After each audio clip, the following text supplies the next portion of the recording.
Alors ce soir, j'ai décidé de faire cet audio-là parce que j'estime qu'il est normal que les populations à la base puissent entendre et comprendre ce qui les arrive. C'est vrai, je fais des écrits. Je m'appelle Larba Israël Lompo, je suis le président de l'association Œil d'Afrique. Voilà, je le dis à visage découvert parce que je n'ai rien à cacher. Il ne faut pas que les gens prennent ça pour des fake news. Ce n'est pas une fake news, hein, non.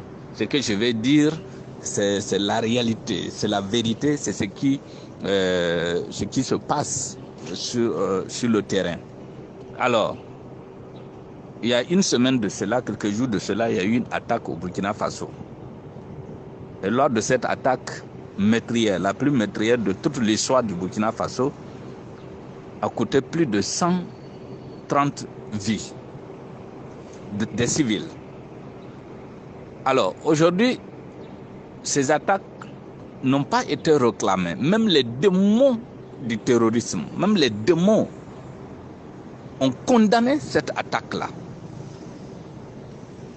Vous comprenez? Alors, il y a des questions qu'il faut se poser pour comprendre qui est à l'origine de ces attaques. Et je le dis clairement, hein, je ne cache pas, je le dis clairement, ces attaques ont été commandées. Prenez d'où sont venus ces terroristes-là, à moto. Ok.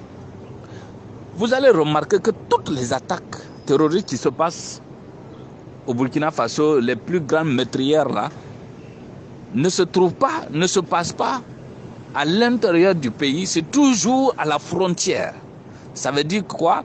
Vers les 3 frontières, c'est-à-dire la zone des 3 frontières occupée par l'armée française appelée Takuba. Et lorsque ces terroristes rentrent, ils ne quittent pas vers le centre du pays, c'est-à-dire ils ne quittent pas vers Ouagadougou pour aller attaquer les pays, les villes à la frontière. Ils quittent la zone où l'armée française contrôle avec ses drones, avec ses avions, avec ses satellites-là, pour venir attaquer les villages frontaliers avec le Mali, qui sont sous couvert de l'armée française. Le Mali ou le Niger. Quand vous prenez même à l'intérieur du Mali, à l'intérieur du Niger, où viennent les terroristes, ils quittent où pour aller? Ils ne quittent pas vers Bamako, ils ne quittent pas de la direction, ils n'attaquent jamais, ils ne viennent jamais de la direction de Bamako, de Ouaga ou de Niamey pour aller attaquer. Ils viennent toujours de la zone des 3 frontières, contrôlées, exclusivement contrôlées par l'armée française appelée Takuba. Alors qu'on nous dise quelle est leur utilité? C'est les questions qu'il faut se poser. Il faut qu'on arrête de se voiler les yeux. J'ai fait une nature que je vais publier là-dessus. Mais il est important que les populations à la base comprennent ce qui les arrive.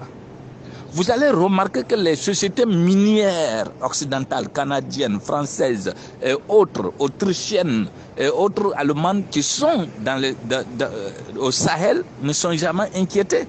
Elles ne sont jamais inquiétées, elles ne sont pas inquiétées parce que ces sociétés-là payent des rançons préventives. Et ceci a été confirmé par Mokhtar Ould, Omar Ould Amama, un des chefs terroristes du Moudjahou. Voilà, c'est ça la vérité. C'est lui qui a dit, les sociétés minières des Occidentaux qui sont au Sahel, payent aux terroristes, aux chefs terroristes, des rançons préventives pour ne pas être attaqués. Et ça a été confirmé par Omar Ould Amama, qui est un des chefs terroristes du Moudjahou. Voilà ce qu'il faut comprendre. C'est ça qu'il faut comprendre. Il ne s'agit pas de fermer des sites d'orpaillage. Non, les sites d'orpaillage ne sont pas des lieux de financement. Ils ne sont pas les seuls lieux où les terroristes arrivent à se faire financer. Non, les plus grands financements viennent de ces sites, des sociétés minières qui payent des rançons préventives. Voilà la vérité. Si vous voyez qu'il n'y a pas eu de revendication sur les 100 et quelques morts, pourquoi? Pourquoi il n'y a pas eu? Regardez la sortie du ministre des Affaires étrangères quand il est rentré voir le président Roch. Certainement, le président Roch a déposé devant lui les rapports de renseignement qu'ils ont eu. Et c'est pourquoi quand il est sorti au moment de sa conférence de presse, sa voix tremblait. Sa voix tremblait. On dirait Nicolas Sarkozy qui venait de recevoir Poutine. C'est ça la vérité.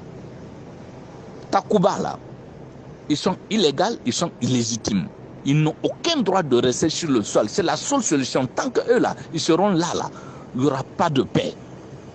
Il n'y aura pas de paix. Réveillez-vous, population du Sahel. Réveillez-vous, population du Sahel. Macron a dit qu'ils sont au Sahel. Il a passé tout son temps à dire qu'ils sont au Sahel à la demande des chefs d'État. Maintenant, il a annulé unilatéralement sa présence. Mais pourquoi il a décidé unilatéralement de fonder un autre groupement armé pour aller déposer au Sahel? Sous prétexte que non, ça sera une armée de trucs. Le Drian a reconnu que la formule de Barkhane était une armée d'occupation, armée territoriale, d'occupation territoriale. Il a reconnu au Burkina, il a dit ça. Hein? Parce que les critiques sont montées, ils veulent changer de nom et ils veulent impliquer maintenant les autres pays occidentaux pour venir se positionner. C'est ça la vérité. Ce sont eux qui couvrent les terroristes, ce sont eux qui financent les terroristes, ce sont eux qui arment les terroristes. Tant qu'ils seront au Sahel, le président a dit nous n'avons pas besoin de vous. Pourquoi il continue? Pourquoi la France force à rester? Elle n'a qu'à dégager et nous laisser. C'est tout.